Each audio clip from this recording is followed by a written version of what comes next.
আসসালামু আলাইকুম বন্ধুরা, আমি রায়হান আপনাদের সবাইকে স্বাগত জানাচ্ছি ভূত বাংলোর আরো একটি ভয়াল রাতে।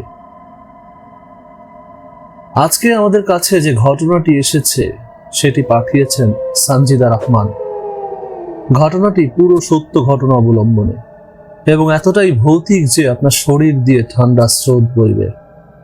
ঘটনা শুরু করার আগে সবাইকে একবার মনে করিয়ে দেই, যারা এখনো আমাদের চ্যানেলটি সাবস্ক্রাইব করেননি তারা এখনই আমাদের চ্যানেলটি সাবস্ক্রাইব করে পাশে থাকা বেল আইকনটিতে প্রেস করে দিবেন। আর আমাদের ঘটনা ভালো লাগলে লাইক, কমেন্ট, শেয়ারের মাধ্যমে আমাদেরকে উৎসাহিত করতে ভুলবেন না। পুরো ঘটনা শুনুন ভূত বাংলা ইউটিউব চ্যানেলে। ভয় পেতে হলে একবার দেখে নিন পুরোটা। চলুন কথা না বাড়িয়ে সরাসরি ঘটনায় চলে যাই।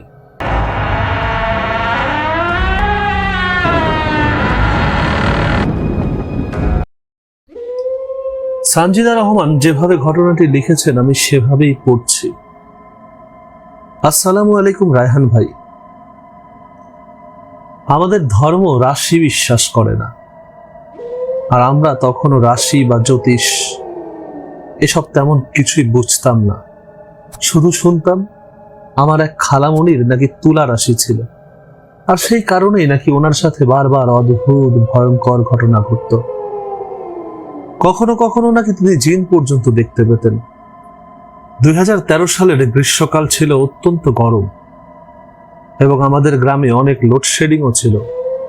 একদিন রাতের অন্ধকারে যখন বাড়ির সবাই ঘুমিয়ে পড়েছিল, তখন এক অদ্ভুত ঘটনা ঘটে।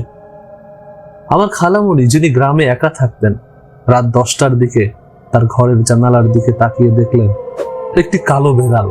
কিন্তু এটি কোনো সাধারণ বেড়াল ছিল না। তার চোখ ছিল রক্ত লাল, আর শরীর থেকে বের হচ্ছিল অদ্ভুত এক গন্ধ, যেন কিছু অশুভ। খালামণি প্রথমে ভেবেছিলেন হয়তো সাধারণ কোনো বেড়াল হবে, কিন্তু এরপর যখন সে জানালার কাছ থেকে আরো কাছে চলে এলো, তখন তার মনে হলো এই বিড়ালটি তার কোনো সাধারণ আচরণ করছে না। এই বিড়ালটি এক অদ্ভুত শক্তি বহন করছিল এবং এটার উপস্থিতি একদম ভয়ঙ্কর ছিল। অবশেষে খালামণি এক পর্যায়ে বুঝতে পারলেন এটি শুধুমাত্র বেড়াল নয়। যেহেতু খালামণির তুলা রাশি আর এমন জিন ভূতের ঘটনা তার সাথে অনেক ঘটেছেন, তিনি সঙ্গে সঙ্গে বুঝে গেলেন যে এটি একটি জিন যে বেড়ালের আকার ধারণ করেছে। তার দৃষ্টি থেকে আর একটা ভয়ানক ঘটনা ফুটে উঠল। বেড়ালের গা থেকে এক অদ্ভুত শক্তি ছড়াচ্ছিল, যা তাকে শারীরিকভাবে দুর্বল করে দিচ্ছিল। খালামণি প্রথমেই ভয় পেতে লাগলেন এবং বাইরে থেকে দরজা বন্ধ করে দিলেন, কিন্তু সে শক্তি, সে ভয়ানক অনুভূতি তাকে ছাড়ছিল না। আর কিছুক্ষণ পর বেড়ালটি ঘরের ভেতর ঢুকে পড়লো এবং খালামণির শরীরে ভর করতে শুরু করলো। সে সময় খালামণি তাবিজ নিয়ে দোয়া পড়তে শুরু করলেন, কিন্তু তাতে কোনো কাজ হচ্ছিল না। বেড়ালটি এক পর্যায়ে তার আকার পরিবর্তন করতে লাগলো আর ধীরে ধীরে খালামণির শরীরের ভেতর মিশে যেতে থাকলো এবং তার মুখ দিয়ে একটি ভয়ানক পুরুষালী গলা বের হতে শুরু করলো। খালামণি তখন বুঝতে পারলেন তিনি কোনো সাধারণ জিনের শিকার হননি, বরং এটি হয়তো কোনো কালো জাদুর শক্তি।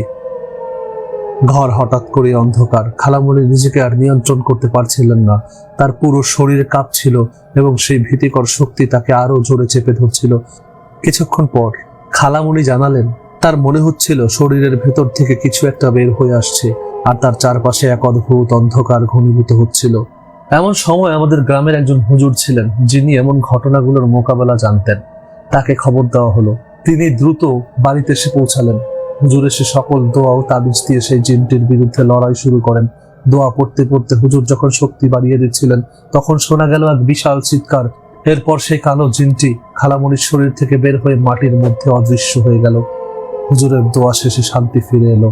খালামণি সেই রাতের পরও মাঝে মাঝে তার চোখ সেই কালো বেড়ালের রক্ত লাল চোখ দেখতে পেত। সেই অভিজ্ঞতা তার মনে চিরকাল রয়ে গেল। এই ঘটনার পর থেকে আমাদের পুরো পরিবার জানলো জিন এবং কালো জাদু শুধু গল্প নয়, এসব বাস্তবেও আছে।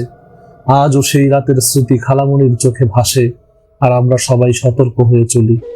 গ্রামে এ ধরনের ঘটনা কিন্তু প্রচুর ঘটে এবং আমাদের জানা উচিত যে অশুভ শক্তির মোকাবেলা কখনো একা করা সম্ভব নয়। কখনো কখনো আমাদের একটু সাহস, বিশ্বাস এবং সঠিক সাহায্য প্রয়োজন। এটি আমাদের জন্য শুধু একটি ঘটনা নয়, তবে যেহেতু এটি আমাদের পরিবারের সবার কাছে সরাসরি ঘটেছিল, সেহেতু আমরা এটিকে জীবনের এক ভয়ঙ্কর অভিজ্ঞতা হিসেবেই বিবেচনা করি। এই বলে সঞ্জিদা তার ঘটনা শেষ করেছেন। আজকের এই ভৌতিক ঘটনা শেষ হলো, তবে আমরা জানি আপনাদের কাছে এমন আরো অনেক অভিজ্ঞতা থাকতে পারে যেগুলো আপনি চান শেয়ার করতে। যদি আপনার কাছে কোনো ভয়ঙ্কর ঘটনা থাকে তাহলে দয়া করে আমাদের ভূত বাংলো চ্যানেলে পাঠান। আপনি চাইলে আপনার ঘটনা আমাদেরকে মেইল করতে পারেন bhutbanglo.com@gmail.com এই ঠিকানায়, অথবা রেকর্ড করেও পাঠাতে পারেন।